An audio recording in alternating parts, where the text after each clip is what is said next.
Praise the Lord.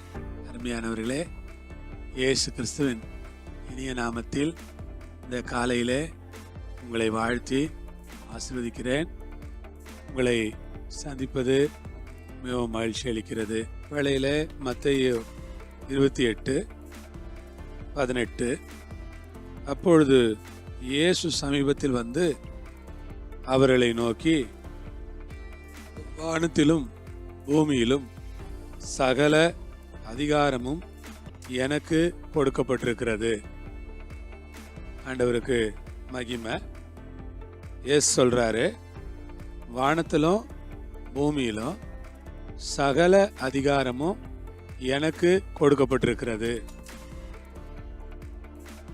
விசுவாசிகளாகிய ஆண்டவருடைய மக்களை பார்த்து நான் சொல்லுகிறேன், என் வசனத்தை கேட்டுக்கொண்டிருக்கிற இந்த காலை வேளையில் இந்த இன்றைய தேவனுடைய வசனத்தை கவனித்துக் கொண்டிருக்கிற உங்களுக்கு நான் சொல்லுகிறேன், வானத்திலும் பூமியிலும் எல்லா அதிகாரமும் இயேசுவுக்கு கொடுக்கப்பட்டிருக்கிறதாம்.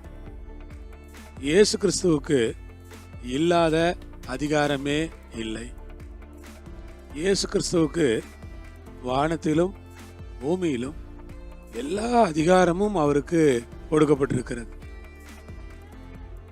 அருமையானவர்களே, அவர்தான் வானத்திலும் பூமியிலும் அதிகாரமுடையவராயிருக்கிறார். காற்று வீசும் பொழுது அவர் சொன்னார், காற்று வீசக்கூடாது என்று கட்டளையிட்டார், நின்றது. காற்று வானத்தின் சக்தி அல்லவா? கடல் இறையும் பொழுது அவர் சொன்னார், அமைதலாயிரு என்று சொன்னார். கடல் பூமியின் மகாபெரிய சக்தி அல்லவா? வானத்திலும் பூமியிலும் அவருக்கு அதிகாரம் உண்டு. என்னை கேட்கிற உங்கள் ஒவ்வொருவருக்கும் நான் சொல்லுகிறேன், நம்முடைய கிறிஸ்தவ வாழ்க்கையில் நாம் புரிந்து கொள்ள வேண்டிய காரியங்களில் ஒன்று, ஆண்டவர் நமக்கு அதிகாரங்களை தந்திருக்கிறார். அவர் கொடுக்கப்பட்ட அதிகாரத்தை ஆண்டவர் கிருபையாக நம் எல்லோருக்குமே கொடுத்திருக்கிறார். அதிகாரத்தை அவர் பகிர்ந்தளித்திருக்கிறபடியினால் இந்த வேளையில் நான் அவரை ஸ்தோத்திரிக்கிறேன்.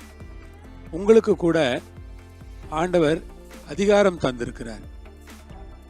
நீங்கள் என்ன அதிகாரம் பெற்றிருக்கிறீர்கள்?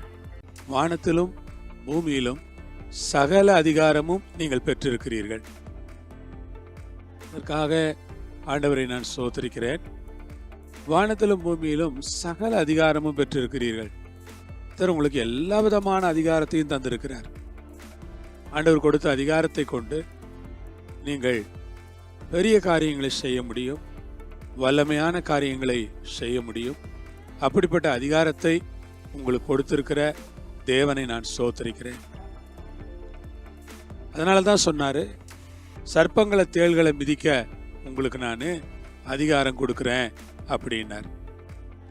சீஷர்களுக்கு பிசாசுகளை துரத்த, நோயாளிகளை சுகமாக்க, குஷ்டரோகிகளை சுஸ்தமாக்க, மரித்தோரை கூட உயிரோடு எழுப்ப அதிகாரம் கொடுத்து அனுப்பினார். இன்னைக்கு அந்த அதிகாரம் செயல்படுதா? வியாதியஸ்தரை நம்மளால சுகமாக்க முடியுமா? நிச்சயமா. நம்ம ஜெபம் பண்ணும்போது வியாதியஸ்தரை சுகமாவாங்க. நிச்சயமா நம்ம பேசும்போது குஷ்டரோகிகள் சுகமாவாங்க. நிச்சயமா அற்புதங்கள் நடக்கும். நிச்சயமா அதிசயங்கள் நடக்கும். அன்பானவர்களே, நீங்க பயப்படாதீங்க. தேவன் நமக்கு அவ்வளவு பெரிய அதிகாரத்தை இந்த உலகத்துல கொடுத்திருக்கிறார்.